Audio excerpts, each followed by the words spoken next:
When Axel Rudakubana returned to school after the summer holidays 5 years ago, something had changed. He had turned 13 weeks earlier, but this was not the usual difficult transition to teenage life. In year 7 and year 8, he was fairly unassuming.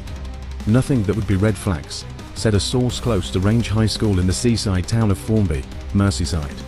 What happened that summer is the question. Within a month of the new term, he complained of being racially bullied.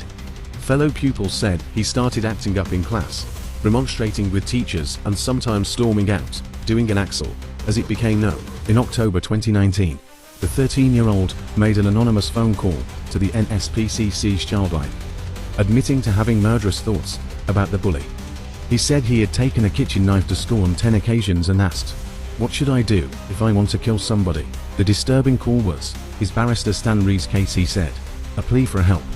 It triggered a chain of events that would culminate nearly 5 years later in one of the most shocking atrocities in recent UK history. It is a story that can be told in full for the first time after Rudakubana, now 18, was sentenced on Thursday to a minimum of 52 years in prison, the longest for anyone his age. Within days of his call to childline, Rudakubana was permanently expelled from Range High School and mainstream education altogether. Records show he never settled in any other school, bouncing from a pupil referral unit to specialist providers, his obsession with violence growing all the time. In his admission interview, Acorn's pupil referral unit in Ormskirk, Lancashire, on the 17th of October 2019, he was asked why he had taken a knife to his former school.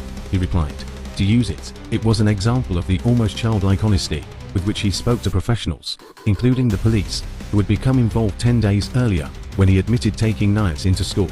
The 13-year-old, who lived with his parents and older brother in the quiet Lancashire village of Banks, was referred by the police to a local safeguarding board, which began the process of offering behavioural and emotional well-being supports. 2 months later, just before pupils broke up for Christmas, he returned to Range High School armed with a hockey stick and attacked another pupil, breaking their wrist. He had to be restrained by staff. The head teacher said Rudakubana had no sense of the wrongness of his actions. Police later found a knife in his backpack and arrested him on suspicion of assault and carrying a bladed article. He pleaded guilty, earning a criminal record at 13, and undertook a rehabilitative program centered on knife crime and offending behavior, which he completed in 2021. Classmates had known for months about Rudakubana's fascination with gruesome videos online. Now, it had come to the attention of professionals. During an IT class at the Acorn, he made alarming comments about mass shootings. A teacher looked over his shoulder to see a webpage about a bloodbath at a US high school and reported it to Prevent, the government's anti-radicalization program. He was interviewed by counter-terrorism officers, but he was not escalated as a concern because he had no firm ideology. As the COVID-19 pandemic forced the country into lockdown in March 2020, Rudakubana sank deeper into the shadows. He had come under the care of Alder Hey Children's Hospital's mental health services, which said his anxiety was preventing him from leaving home. Neighbors barely saw him, describing him as a virtual recluse, spending days at home online. He downloaded a version of an Al-Qaeda training manual 3 times in 2021, later using it to make the deadly poison ricin in his bedroom. In February 2021, a former pupil reported Rudakubana to Prevent because of posts he had shared on Instagram about the late Libyan dictator Muammar Gaddafi. This time, he was not seen in person by counter-terrorism officers, and his case was closed. 2 months later, he was on Prevent's radar for a third time, when a teacher at the Acorn noticed he was researching the 2017 London Bridge attack.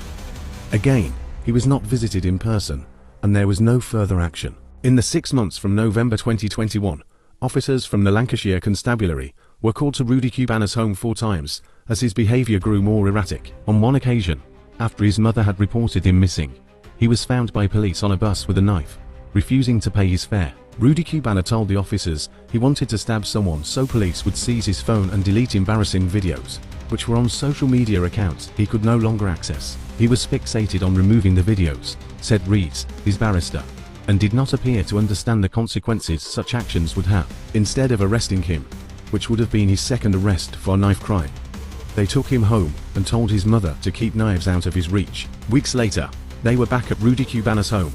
He erupted when his father banned him from using the laptop. His parents asked officers for help to cope with him. Police referred him each time to the local safeguarding teams, but his engagement with them was slipping. In his bedroom, he was making plans for an attack. He had purchased castor beans, funnels, flasks and safety goggles on Amazon, getting them delivered to an unsuspecting neighbor.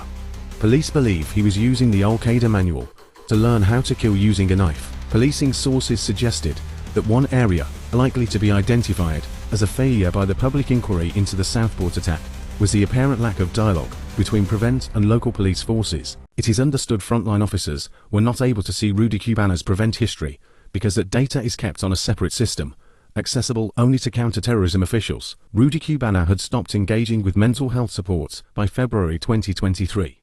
He had not been to school for almost a year and was spending more and more time at home on his tablet, spiraling down horrifying rabbit holes. He never hid his dark obsessions. Professionals who visited him at home said the Rwanda genocide, a mass killing in which both of his parents were caught up, was all he wanted to talk about. They had started to insist on a police officer being present at their meetings. People were clearly worried about him, but either he was never taken seriously, or no one quite knew what to do with him.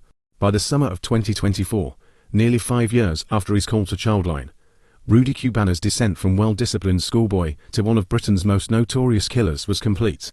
He will probably now spend the rest of his life in prison.